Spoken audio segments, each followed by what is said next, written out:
Hey guys, it's Rachel Crombie here and thanks for joining in today, Tuesday the 11th of September. And as I've promised you and I'm delivering, the 6 steps to happiness starts today.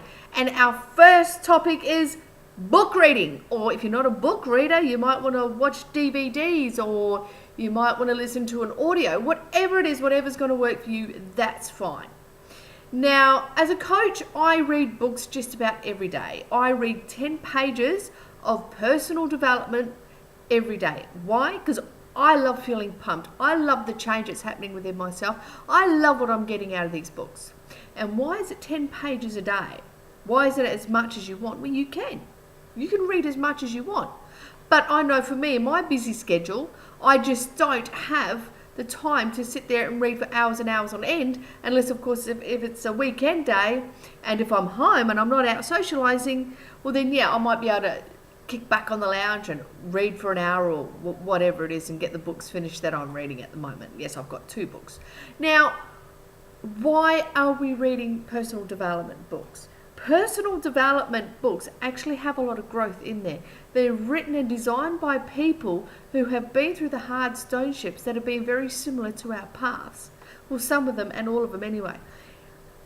Jeff Olson, who wrote The Slight Edge, and that is one book I'm really going to recommend to people. And as you get into this book, he's absolutely fascinating in what he has to say. He even, he says, read 10 pages of a good book a day. His daughter is reading 15 pages of a really good positive book a day. It's all you need to read is 10 pages a day at the very minimum. And you watch just how much it changes your life. Now, unfortunately, with people, they'll read a book and then they'll put it down and that's it. And they don't think they need to pick one up anymore. If you want to grow, guys, you need to keep going. You can't just stop after one book. Like I said, you can either do audio if you like audio, or you can watch, there are plenty of personal development DVDs out there or CDs that you can throw into your DVD player and watch it, or see if you can pull something up online and watch it. But I highly recommend this one because it really gets into the subconscious. Because the subconscious, let me draw a little picture here of the subconscious. And, I'm going to do a webinar after the 6 steps about NLP and the subconscious. But I'll just give you a little bit of an insight now. So I'm just going to draw, that's not going to work. So we'll try another piece of paper. So what we'll do is we'll go down here, draw this. I don't know what this is. I'm not really an articulate person. Okay. So let's say, if you can see this, there we go. Can you see that? No. There.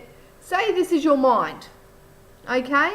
It's not a very good drawing, but say this is your mind, your brain, whatever you want to call it. And what I'm going to do up here is I'm going to put a line through there. I'll put 10% and 90%. All right, can you see that? Oh, okay. Your 10% up here, where am I? Up here, that 10% is the front of your mind. This is pretty much what we live in every day.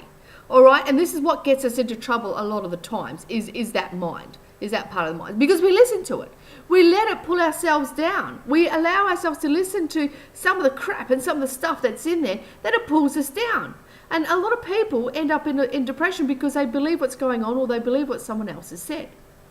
The 90% is what we need to listen to. So when you hear that little voice on your shoulder that says, oh no, do this, listen to it. But this is what we turn off. We go, oh no. This is where our resources are. This is what we tap into. This is what we need to tap into. And this is where I specialize in, is tapping into this with NLP, hypnosis. I reprogram and delete some of those old CDs that are in here and we replace them with new ones. We break old habits, we break old styles, we break old behaviors and we replace them with new. Why? Because the old ones aren't working for us anymore. So, and a good classic example of the subconscious mind too is if you know you've lost your keys, well, you had your keys in your bag, you saw them there last night, you go to get them this morning and they're not there. But to be kind to the subconscious. Subconscious knows where they are. So you be kind, you treat it like a child. You know, if you let me know where these are, I'll take you for a walk along the beach or whatever it is. So there's a little tip there about the subconscious. But we primarily live in here.